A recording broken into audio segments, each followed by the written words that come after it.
प्रेम साहिब बंदगी। सदगुरु कबीर साहब के चरण कमलों में चरण बंदगी। महंत रामधनी दास साहब के चरण कमलों में चरण बंदगी। महंत धीरज दास साहब के चरण कमलों में चरण बंदगी। आप सभी श्रोता बंधु, भक्तमय माताओं बहनों, सभी को सब प्रेम साहिब बंदगी। प्रिय श्रोता बंधु, सदगुरु कबीर साहब ने जात पात धर्म वर्ण ऊंच नीच बड़ा छोटा इनसे हटकर ज्ञान दिया। इन्होंने ऐसे लोगों को फटकारने का काम किया जो जाति धर्म और वर्ण व्यवस्था में पढ़कर सत्य ज्ञान को भूल गए, जो सत्य ज्ञान है उसको उससे दूर हो गए।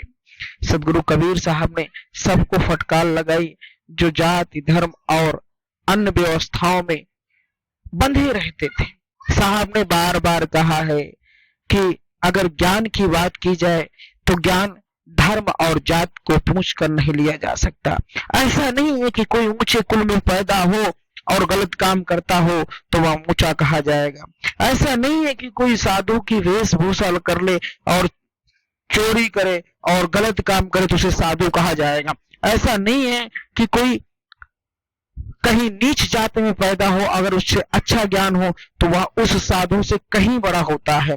सदगुरु कबीर साहब इसीलिए कहते हैं कि जाति न पूछो साधु की, पूछ लीजिए ज्ञान, पड़ी रहने दो मोल करो तलवार की,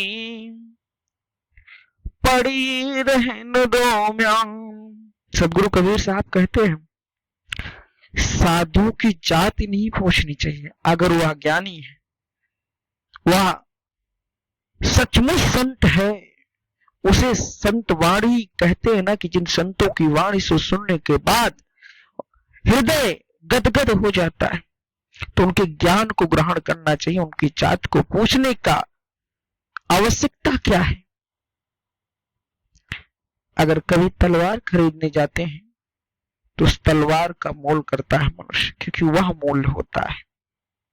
लेकिन मनुष्य जाति धर्म और आडंबरवाद परंपराओं में पढ़कर आपस में लड़कर आपस में वैमनस्य करता है और इस अनमोल तन को खो देने का काम करता है।